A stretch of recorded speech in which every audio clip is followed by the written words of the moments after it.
The views and opinions expressed do not necessarily represent those of Access Fort Wayne, the Allen County Public Library, or any other supporting group. Access Fort Wayne is a department of the Allen County Public Library. If you or anyone you know might be interested in making a television show, please call 260-421-1250.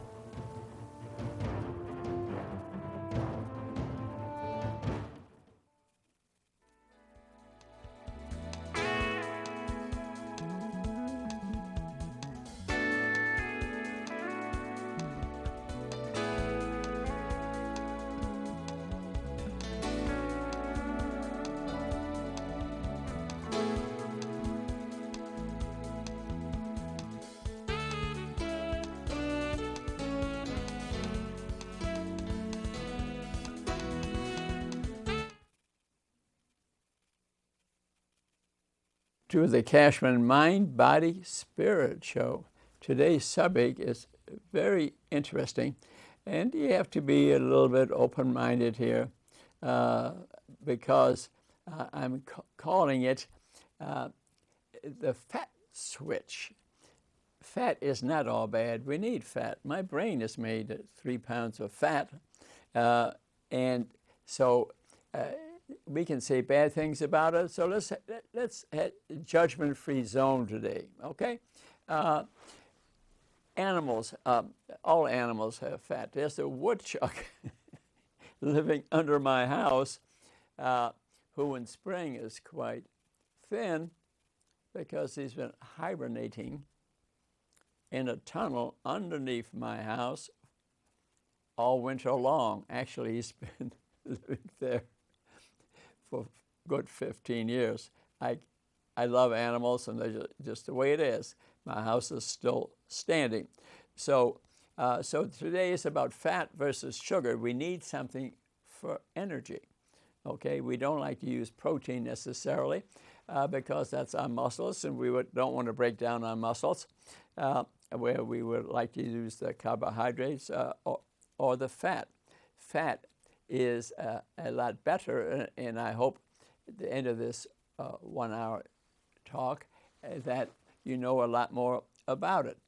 Nature designed it going back thousands of years that we would seek carbohydrates, plants in the ground for food. Okay, but the other times that we would seek fatty food, so we used both of them. So, but when animals hibernate, there's a switch that they throw. They become insulin resistant, and all of a sudden they are storing the fat and getting bigger and bigger. And I watch my friend Woody the woodchuck getting bigger and bigger, and he still hasn't gone down in the tunnel, which will happen soon. He's now, incidentally, has a wife and children, and the children he sent out to other willow trees in my neighborhood. I watch all this in the morning, and it's just fascinating. But he throws it, and in the spring he comes out, and he's used the fat for energy. He's a lot thinner, and so that he could survive through the winter for about 4 or 5 months or so, is that his basic metabolic rate, the rate his metabolism goes, his BMR, we all have a basic metabolic rate, it drops way down to maybe even 20%. He is needing a lot less energy because the BMR has dropped. And in the spring, his BMR increases, so he becomes energetic to go out and look after food and gains weight and gets weight again. And he is eating the corn and seeds I give in the bird feeders, but he cleans up the floor every morning, and him and I become friends. He shows me his teeth, smiling at me. So it's from fat to obesity to no fat. So the fat switch is at work, and it's insulin resistance, where we have receptors around our cells, every one of our cells throughout the body, that insulin cannot get sugar into the cell for energy because these receptors are full of fatty acids. And so that's insulin resistance. So we can change our chemistry. So it's the type of food that we eat that's important. Are we eating a high carbohydrate diet? That's a high sugar diet, which can lead to bad health. We only have so much sugar in our body. We have 1 teaspoonful of sugar in our blood. That's it, yeah. We then have sugar stored as glycogen in the liver, about 400 calories. Some in the muscles, about 2,000 calories. That's a backup. So when you run out of sugar, glycogen, which is complex sugars, fall apart. We use that for energy, and our energy is ATP, adenosine triphosphate, and they operate inside of the mitochondria of your cell. Every cell in your body has mitochondria, little energy factories. Some have more than others, like the heart, which needs a lot of energy, has a lot more mitochondria per cell, say, than the skin. Okay, so you understand that a little bit. So we can change the chemistry of the mitochondria by what we're eating, how much exercise we get. So your body composition is important, is the answer, not the weight. It's the composition. How much is protein, how much is carbohydrates, and how much is fat. It's the composition of your body that counts, not exactly what you weigh. That's very interesting. So when I teach people to eat the good fats over sugar, which is what I do,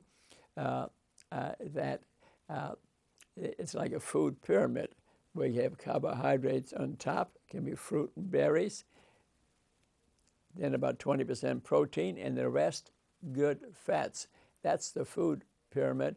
And then you go into keto metabolism, not sugar metabolism, and you'll be a lot healthier. Okay? The ATP, which is the energy molecule, okay, is related to your DNA and RNA. DNA expresses the RNA, and the RNA in your body decides what each cell, will do. And the breakdown of the DNA and the RNA produces uric acid. You'll hear this again. And when the uric acid level goes up, your energy goes down in your mitochondria. Just a little science here. So what is important is the amount of insulin in your body, the stuff, sugar in the cell, the amount of leptin. The leptin is what opens the fat cell up. If your sugar goes down, your insulin goes down. Your brain is through leptin tells your fat cells to open up, let the fat out, goes to your liver, makes ketones. They're highly energetic. Your brain can run on it. Most of the cells of your body can run it. So you're getting into keto, K-E-T-O, a very healthy way of eating and living. We have a lot of things we're eating has fructose in them. Corn, for example, can have in it sucrose, which is half glucose and half fructose. And there's an enzyme called fructokinase. It's the fat-causing enzyme. So if you're eating sucrose, for example, half glucose, half fructose, this enzyme makes your liver fat, makes your pancreas fat, makes your muscles fat. If there's fat in your pancreas, you can't secrete insulin. You have insulin resistance, and you're gonna gain weight. So sugar too much sugar too can cause a leaky gut, makes holes in your gut, and the things you're eating penetrates the gut quickly, and you can react to it and get a lot of gut diseases. Leaky gut does that. And to live past age 75 or so, which could be me. So you want to slow down your aging process, so you have to pay attention to your fat switch. Now, I'll tell you more about that. Nature designed in us what we call thrifty genes, that genes, when expressed, could save our life. So that we would seek food, vegetables. Other times, and thousands of years back, we would seek many animals because that was all that was available to eat, not depending how cold it was or how hot it was, for example. So we went through times of feast or famine. So even human beings would fatten up because they might not eat for a few months, okay? So it was feast. When we saw a lot of food, saw a lot of fruit, we ate a lot of it, and that had fructose in it, and made us fat. And then we had no food, but we could survive because we had some fat in us. And this is what Woody the Woodchuck is doing under my house. Frogs do it, some birds do it, hummingbirds do it. They can store fat very quickly and use it as energy. But now food has changed. We're taking in too much energy because the signals to turn the fat metabolism off to trigger the fat switch, the processed food, has had all the membranes removed from the food we're eating. It's processed food, and nothing in our body is signaling us to stop eating. No one's telling, hey, I'm full. Food processing has done that. So obesity is not just input and output, but it's a faulty rheostat, the one that throws this switch is faulty. It's not responding right away because we're eating processed food. So our genes are part of it, but it's gene expression, what we are consuming, that is more important. So when a child is born, for example, you'll find this interesting. Only about 5% of the genetic script has been written about what's going to happen in the future, your RNA, okay? 95% of your genetic script is empty. Yes, what the mother does, what she's eating, whether she's exercising, whether she's listening to music, what she's drinking, will affect the genetic script of the child. That's called epigenetics. I mean, there's good and bad parts about it. If the mother has good habits, and the child may be born of normal weight, maybe musical because, like Mozart, listened to a lot of music, ate the right food, and will not develop diabetes and its 30 other diseases because the mother consumed an excellent way of eating. 40 million years ago, the Eocene time, it was very warm. And there were a lot more flowers, a lot more fruit trees, and they ate a lot more fructose. Remember, fructose turns into fat in the liver and in the pancreas and helps form diabetes, and you get overweight. Then you had the Jurassic period, where we had more conifers and ferns and birds and the dinosaurs, and we were more meat eaters. And so the environment causes, indeed, changes. So civilization and your habits do affect your genes, but they're not the whole story. It's how you express your genes, because 95% of the genetic script hasn't been written yet. So your habits are very important. So the trouble is in this world today, we have no famine. We're not going from too much food to no food. We have food available at all times.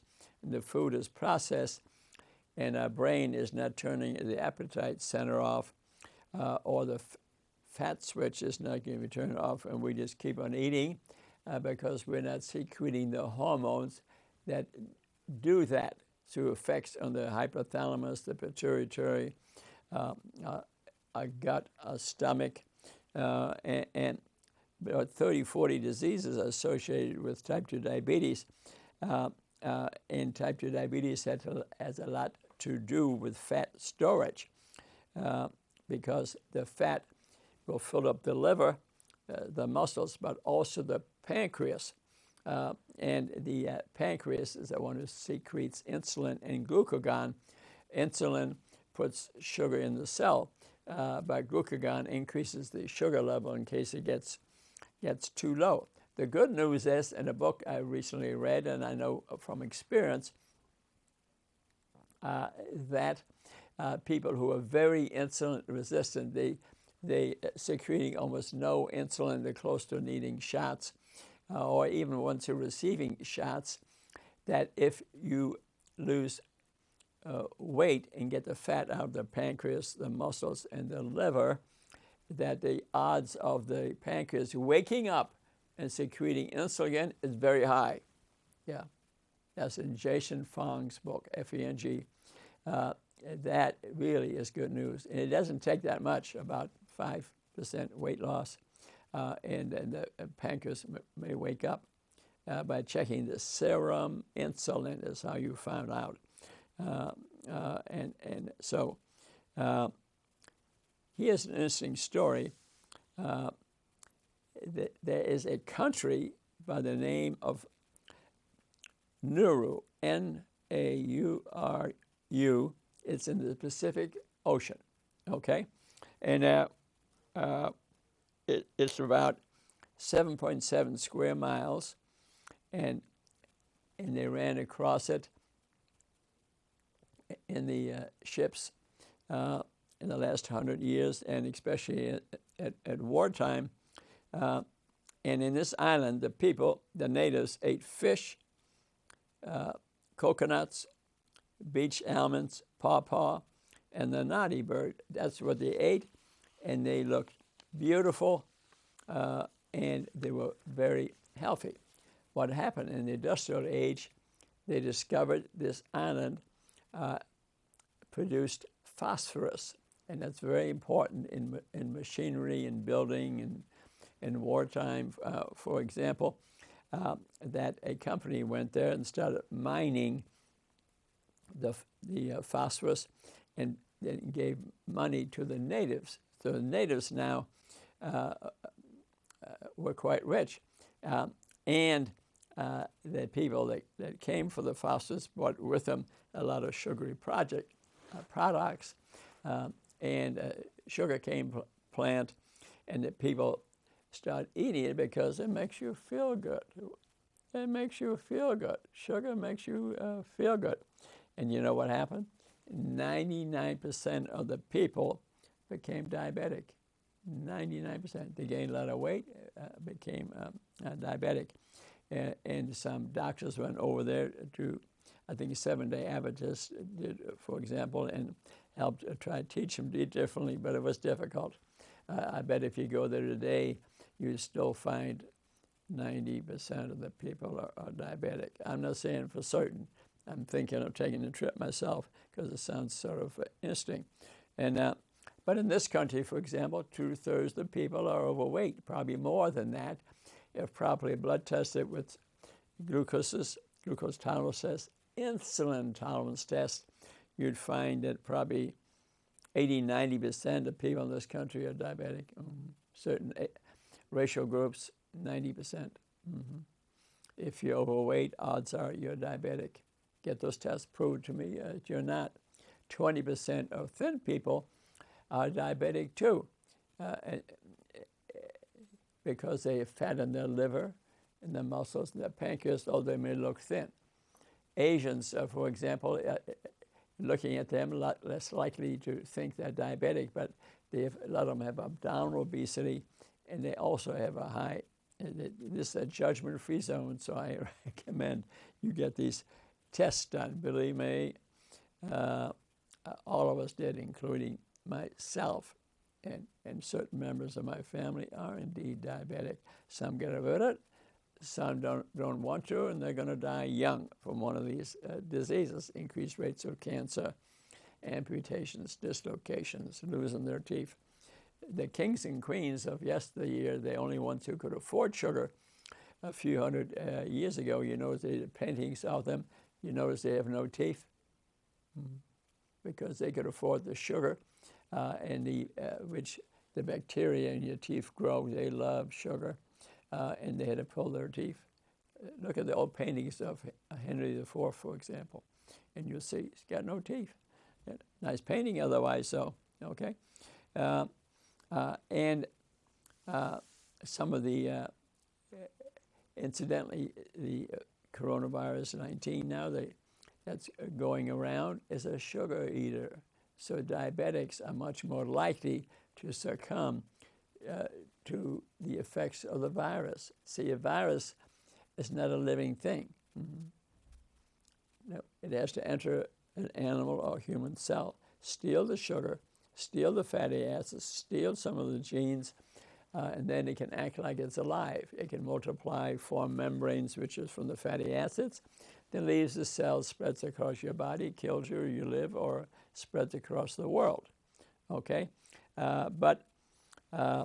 So what is the greatest epidemic in the world today? Is it the Black Death? Was it the flu? Was it AIDS? No. The Black Death, 45 million people died. The flu, 1918, 40 million. It's a huge numbers. AIDS, 25 million. Obesity, unbelievable number, over 100 million. It's much bigger than that. Much in the world, probably 1 billion people have had serious, no less death, but complications, loss of teeth, dementia, strokes, heart attacks, thyroid disease. Most renal disease is related to sugar and diabetes, amputations, dislocations, skin diseases. I can go on and on, all due to difficulty with sugar metabolism. So we have an epidemic of obesity much bigger than the virus, but the government never mentions it. I don't get it, because we could be attacking this pandemic of diabetes, eliminate the food for the virus. Vaccination is great. I encourage everybody to get vaccinated. I beg you, get vaccinated. But we could, in addition, take away the food of the viruses. Okay? Please. I know 4 people yesterday who've been attacked by the virus. All 4 very intelligent people, had big businesses, who were ignorant and did not get vaccinated. One of the 4, I think, is going to die. The other 3, sorry, they didn't get it done. I don't understand that, because we get vaccinated for other things. Viruses will kill us, destroy us. It may come along in the future. Get rid of your diabetes. Get vaccinated. Oh, okay. There's increased rates of diabetes in the Pacific Islands, Persian Gulf, Arabia, and we mentioned the island of Nauru, where 94% are diabetic. So what happened to us? We've gained weight. I mean, there are benefits of being fat. You can live through food shortages. So in the past, when you couldn't readily buy food, people had gained weight, more likely to have survived or an animal, okay? So where do animals put on fat? The skin, the abdomen, just like humans. A hummingbird puts in the liver. In my bird feeder, I see the hummingbird coming, feeding there. And they do it in the form of triglycerides, just like we do. Some of the humans, but there's some unusual things. Frogs will put most of the fat in their feet. Yeah, I've seen them. And some chimpanzees put it on top of their head. So there are different places. Even in Africa, they've seen women develop what's called steatopygy, where they have a huge mass coming off their buttocks, which is fat. So if they have a child, the energy may be needed for that. It's a genetic thing. And cold-blooded animals don't need as much. So they use about 12 times less energy in that industry. And so 65 million years ago in the Yucatan Peninsula in Mexico, you know, there was tremendous impact there. And after the whole earth was covered in dust and clouds, and many species died out from starvation because there's no plants or animals to eat. And the hummingbird heart beats, won't you believe this, 1,200 beats per minute, you know, running on the sugar. If you look through the abdominal skin, you can see the sugar. I have some feeding of my bird feeders. I have special feeders, you know, that sugary feeders. So I'm looking at them, and so they have strong evolutionary pressure to get fat. The humans, there's a limit to the amount of fat that we need. So we develop good fat and bad fat. Some of it's called white fat, some is called gray fat. Fat around the belly is a lot more dangerous than brown fat around the thighs, for example. So if fat is good, why are we diabetic? Because if we are overweight, we develop insulin resistance, where our receptors get full of little fat, and insulin cannot push sugar into the cell to provide energy. And when we take like insulin shots, we're pushing sugar into the cell, and the cell just gets bigger, and we gain weight. You notice type 2 diabetics, the majority of them are overweight.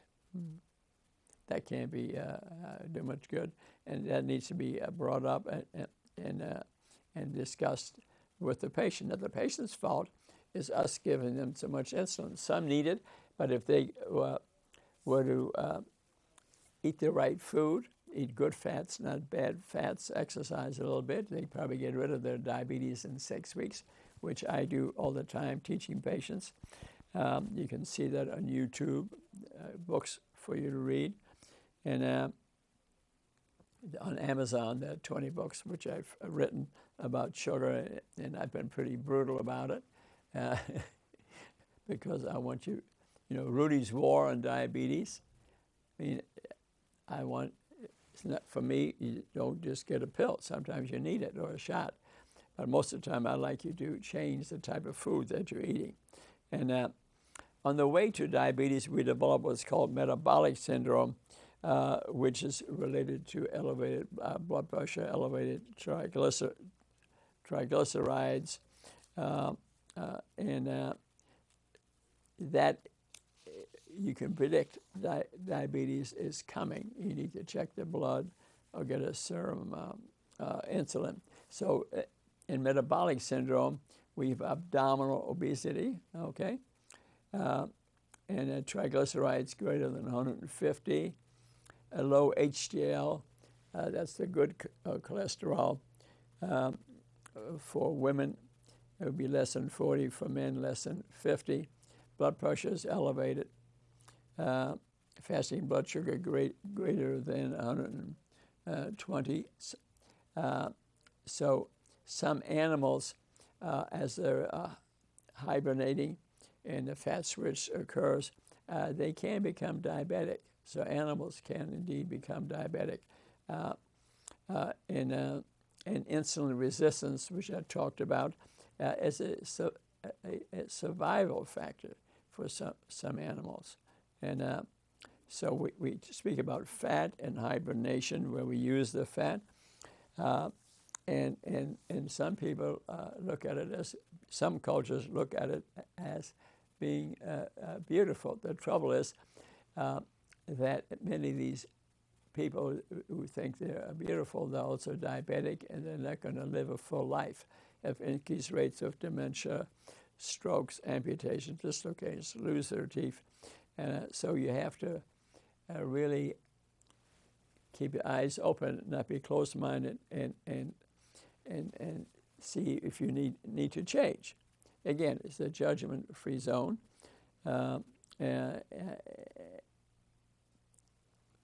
Is human obesity regulated?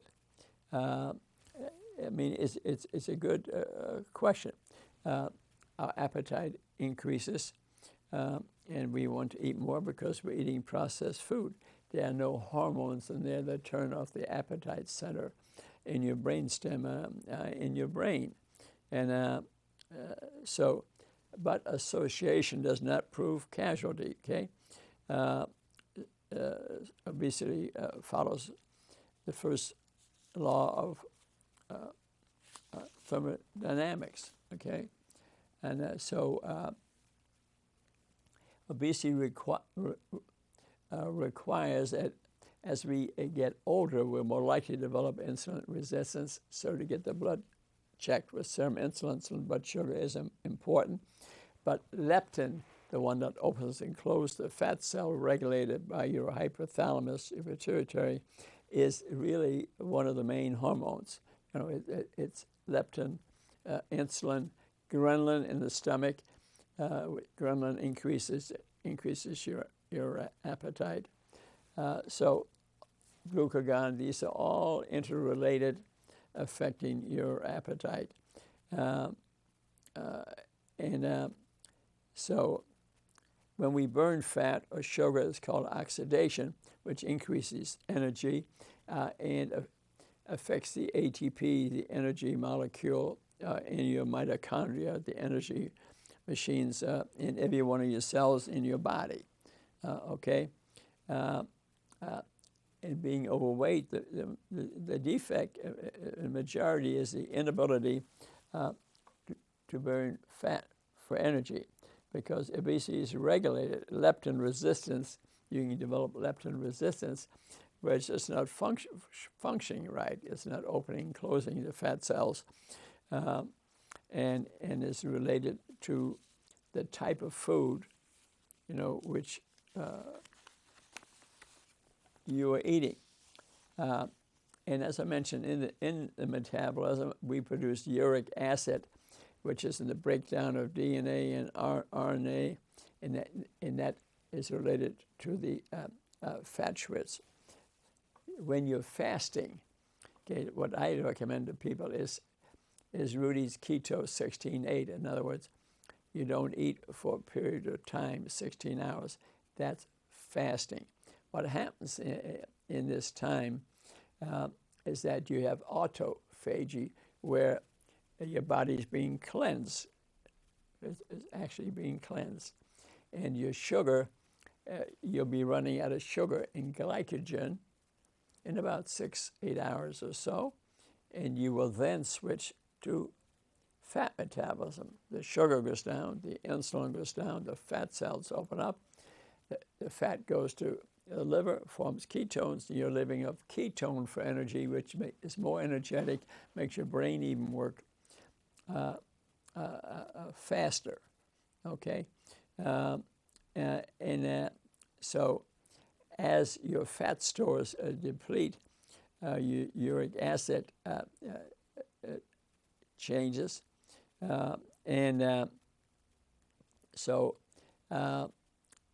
uric acid metabolism, which is related to hibernation and energy synthesis and energy breakdown.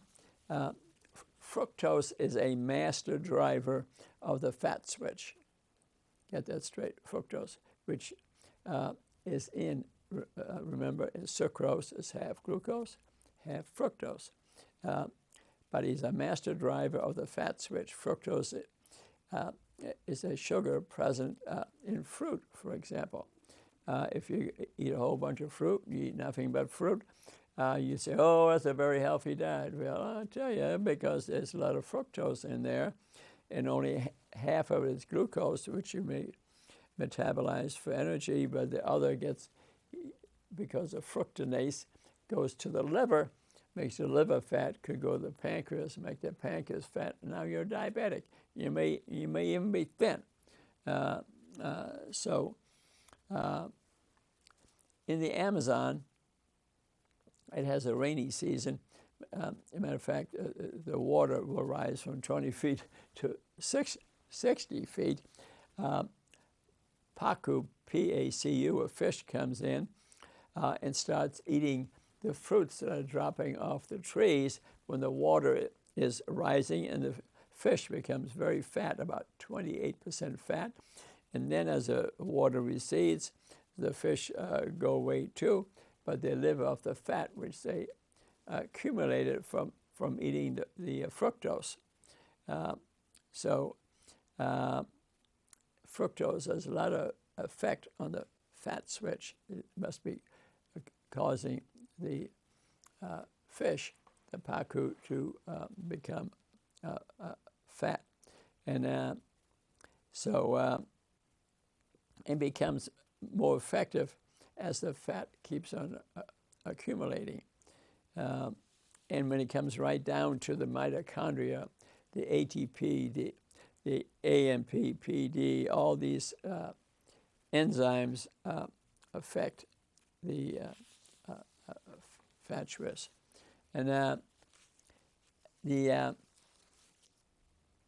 for sugar to be used as a food, that increased after the 1700s because sugar cane came from India and New Guinea.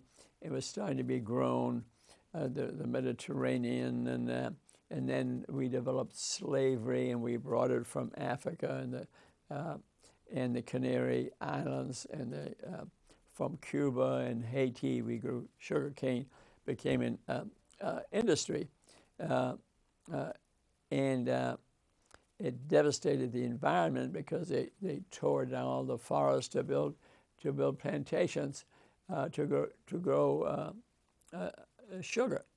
When Columbus came, the only sugar we had in this country was from bees and honey, and but honey is 40% fructose. Mm-hmm. Really not very. You can eat a certain amount, but it's really not healthy. And for thousands of years, we lived off of honey. Mm-hmm. Mm-hmm. The discovery of sugar, it spread from India, New Guinea, and there were some sugary products as far back as 500 BC, but not very much. But they have described and found in the literature as far as back as 500 BC that there were some signs that people were diabetic and actually had vascular disease and chest pains, and many kings were obese. As I already mentioned, we saw them before. You could see their tremendous size because they could afford sugary foods. They even made statues out of many things, pyramids out of sugar. Yeah, they made one pyramid out of sugar. Can you imagine? And so it spread from China, Egypt, Europe. Many of the kings were obese because they afforded. The poor didn't have diabetes or weren't overweight because they couldn't afford the sugar. But through slavery and huge plantations became cheaper, and obesity surfaced in England and in Holland. In 1747, beets were introduced in Germany. In 1801 was the first beet factory in Germany. I lived in Germany as a child during the Second World War, many years ago. Fortunately, I survived. We grew a lot of beets, yeah, and because we couldn't import the sugar, and we ate beets a lot, and sugar, incidentally, was used as a preservative too. I remember we take fruit, put in a barrel, and we put some beet sugar in there, and that was preserving them, and it was hard to keep the kids out of the barrel. I sure ate out of it. And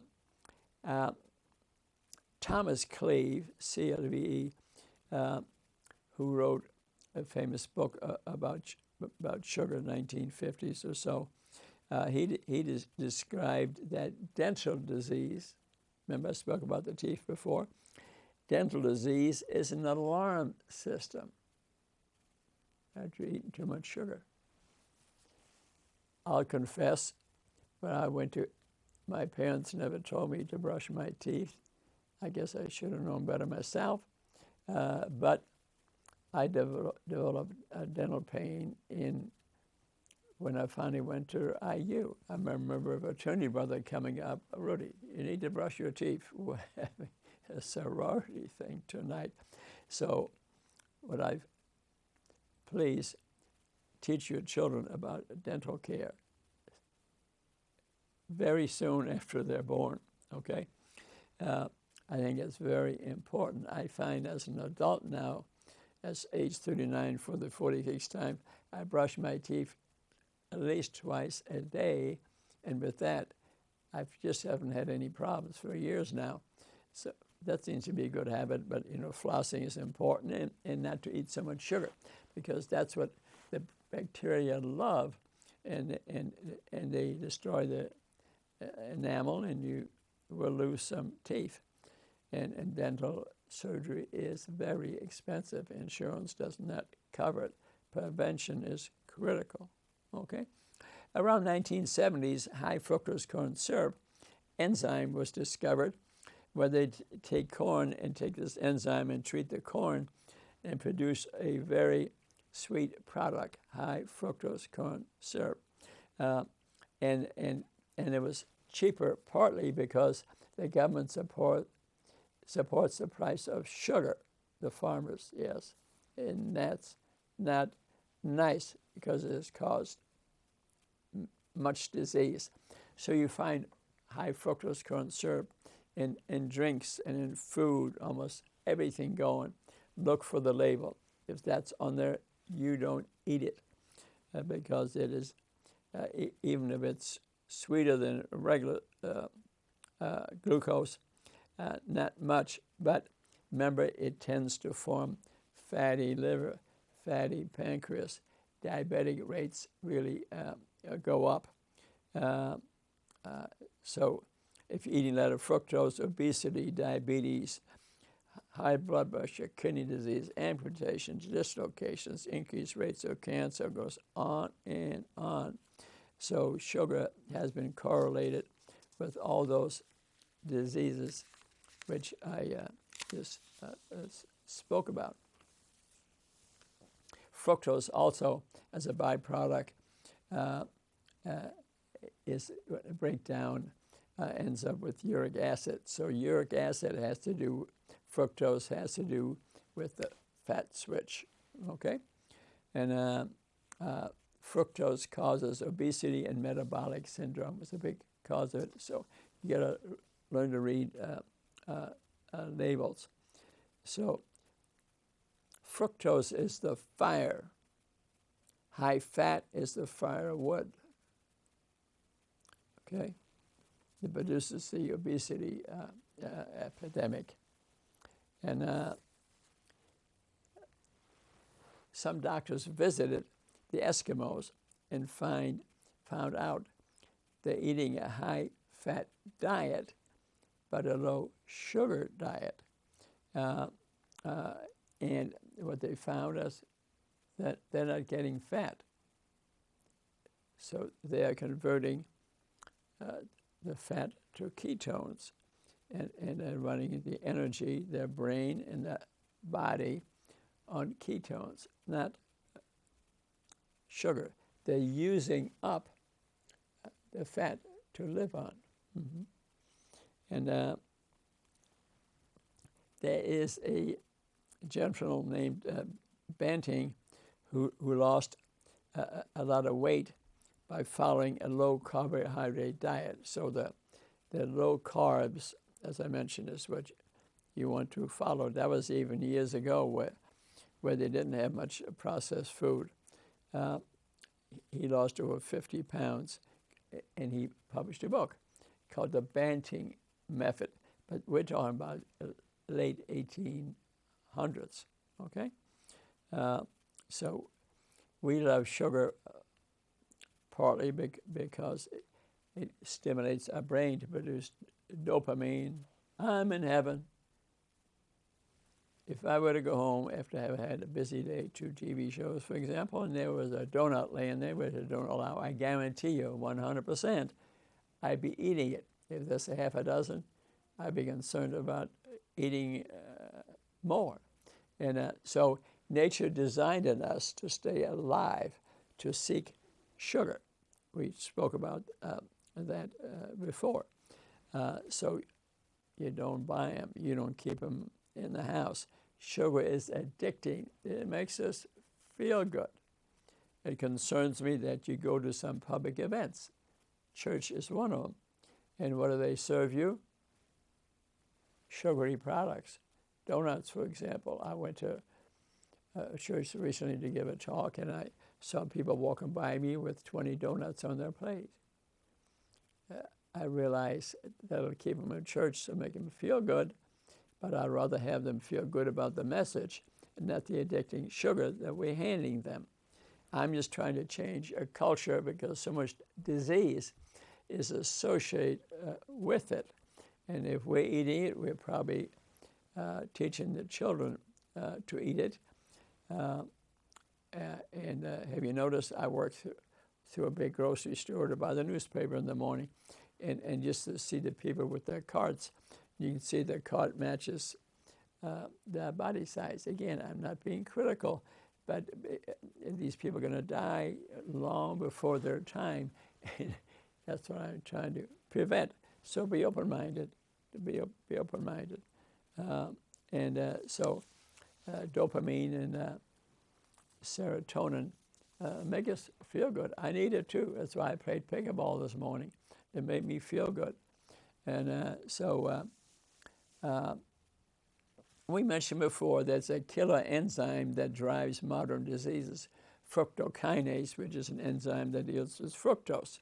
Okay, fructokinase in this book, The Fat Switch, is hell on wheels. It is hell on wheels. So excessive use of sugar and the umami of foods, proteins, give you a taste called umami. That's a little bit of sugar in there. And so nature has designed in us to seek sugary products to feel good.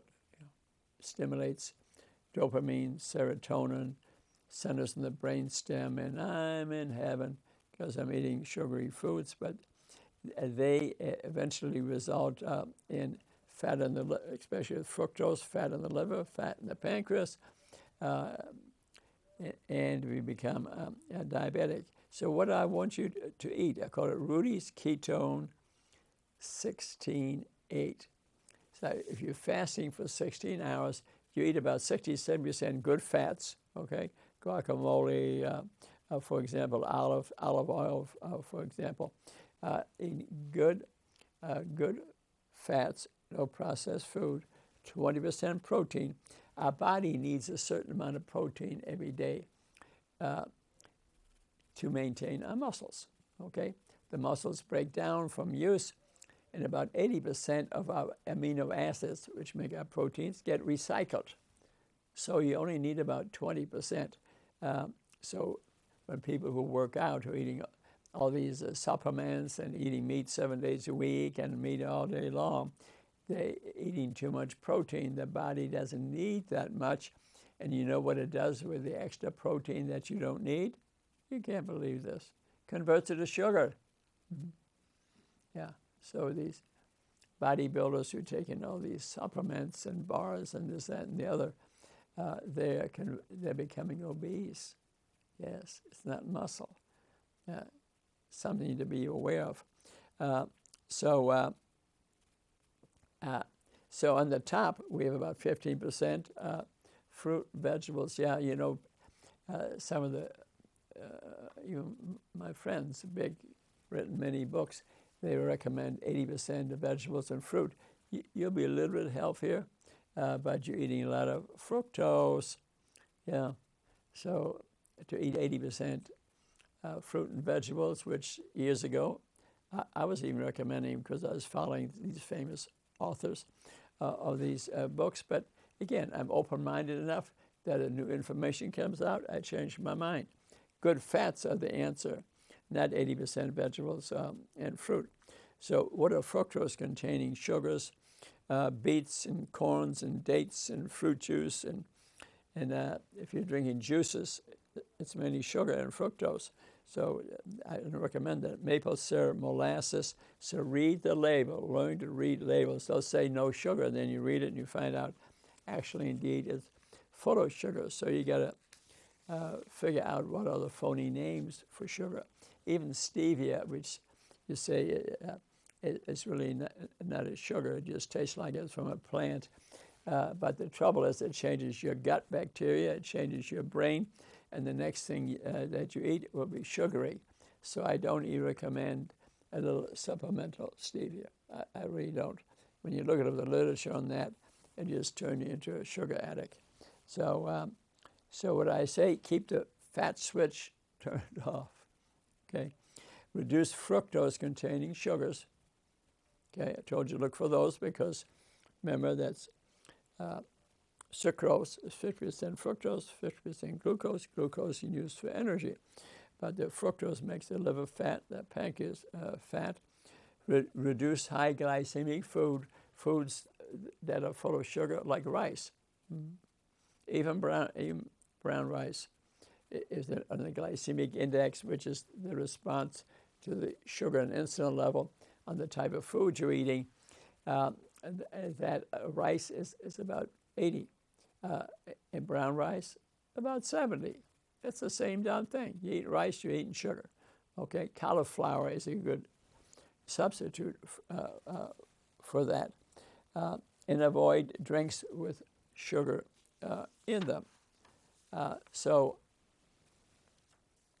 I think we've, in this book again that I recommend here by Richard L. Johnson, The Fat Switch, learn what causes obesity and the simple methods to fight it. I highly recommend you reading that too, and maybe look at my other YouTube shows, which probably 500 on YouTube, all aspect of health, from narcotics, cigarettes, alcohol, the mind-body connection. I want you to be educated, to learn about what your body does. But remember, the brain is attached to your body. So a lot of things that occur do originate in your thought process. Stress, for example, causes steroids to increase and increase your appetite, cause you to eat more because you eat some sugar and you feel bad. You might learn that a massage or a walk or some music or some dancing or just hugging a family member or a mate, that alone secretes good hormones in your body and make you feel better instead of eating bad food. And some people lead very stressful lives. An example, when I worked full-time neurosurgery and writing books at the same time. I don't do neurosurgery now, but I still do a lot of things. That I ate more sugary products. Yeah, couldn't resist them because of stress. So you have to learn other ways to deal with stress. But some of the books I've written address that. In fact, the book I wrote, Rudy's War on Diabetes, I have a chapter on there on stress, tells you how to deal with it and how to identify it. How we think is extremely important. We have in our brain trillions of neurotransmitters that respond to our thought process. We have in our gut, we have living there trillions of bacteria which are alive. They run a metabolic system. So what you're putting down affects these guys. The Firmicutes and the Bacteroides are the main bacteria. And if you're eating a lot of sugary foods, the Firmicutes become multiply. But what's interesting is the lifespan of these bacteria. You wouldn't believe this. 20 minutes. Yes. So what you eat, what you consume, can affect your gut quickly. If you want to get rid of type 2 diabetes, for example, 4 to 6 weeks. And if you eat properly, you need to check your blood sugar more frequently. Reason being is you're eating correctly. The bacteria down there which helped digest your food will change quickly, and your blood sugars may come down very quickly. And if you're on metformin or insulin, a number of drugs, and some of the other drugs, and you speak to your doctor, those drugs can have an effect on you. So you must let your doctor know that I'm getting rid of my diabetes. 6 weeks, could be gone. I've done it to many patients. You can avoid 30 diseases at least and probably live another 20, 30 years or so in good health. And you can tap dance with me or play pickleball with me. But thank you for listening to our story here. And watch our other shows, read some of the books I recommend. You can see me also at on Fridays. I see people at Faye's Dance Studio starting at about 11:30. And if you look at our YouTubes and send me an email, we advertise in the newspaper too. It's all for free. I'm doing this because we love you and I care about you. Thanks for listening. See you next time. Bye-bye.